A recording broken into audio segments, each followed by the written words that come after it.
Hi there, my name is Thais. I'll be presenting my book review discussion presentation.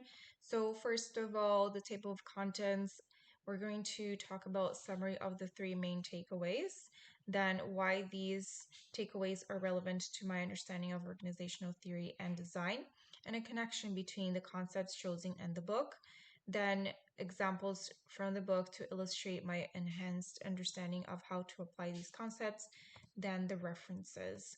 So the main takeaways in terms of discourse and organization, it was interesting to see what stood out for me the most was how organizations create a restricted vision to create sense of ease and predictability. Then for organizational change, creating that readiness to change can be, it was talked about how it can be more important than actually going through those stages of organizational change because they can be simplistic when it comes to the complexity of change. That feeling of uncertainty from the employees, it might be more it's talked about how it can be more important to actually support employees in managing that change. And in terms of flexibility, the concept of flexibility, it was very enlightening to see um, how a flexible work environment can work against people at work, as I had a bias that flexibility was the key to make a more positive and inclusive work environment. So takeaways of organizational theory and design and the connection with the book. Why are they relevant for my understanding? Going back to the concepts, what is organizational theory and design? So Defton Armstrong talks about how organizational theory is a way to see and analyze organizations based on patterns and regularities in organizational design and behavior. And Allen describes organizational design as how organizational design identifies dysfunctional aspects of workflow, procedures, structures, and systems, realigns them to fit current businesses, realities, goals, and then develop plans to implement the new changes. So why are these?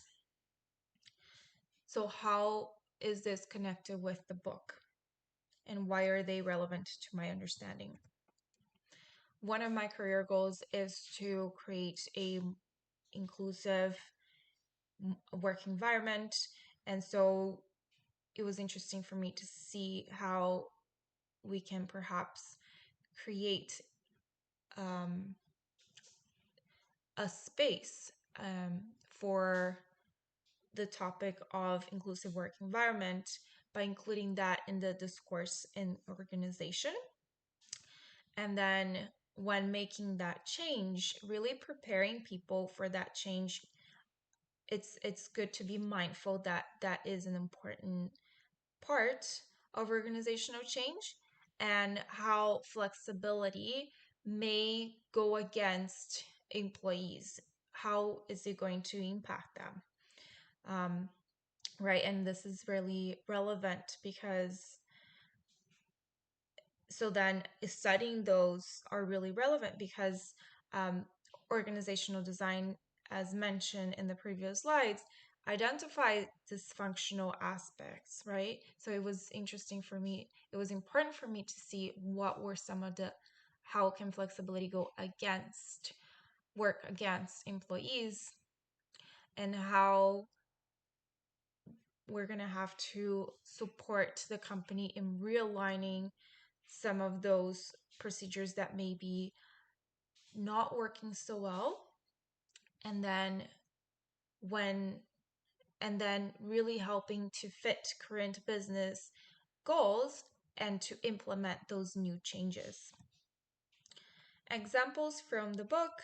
So in discourse and organization, one of the approaches that it's interesting to mention is the organizational storytelling. Um, the role of stories in sense making is key, is Lorman and Cunliffe talks about how it's key to make the situation become more intelligible when we can make combine events and people into good stories and bind them together. So, and that has also been found by McCarthy, and she mentions it very beautifully how stories were found to serve as an active vehicle for organizational values, and organizational storytelling and commitment were strongly interrelated in this study that she did. So again, just reinforcing how important can be the storytelling piece to support people to go towards the same direction. In organizational change, uh, there was one of the studies mentioned by Lurman and Cunliffe, um, written by Nevis, where he considered a sample of full-time employees of a public university implementing a new performance appraisal system. So he talks about many variants and how they and the relationship between them.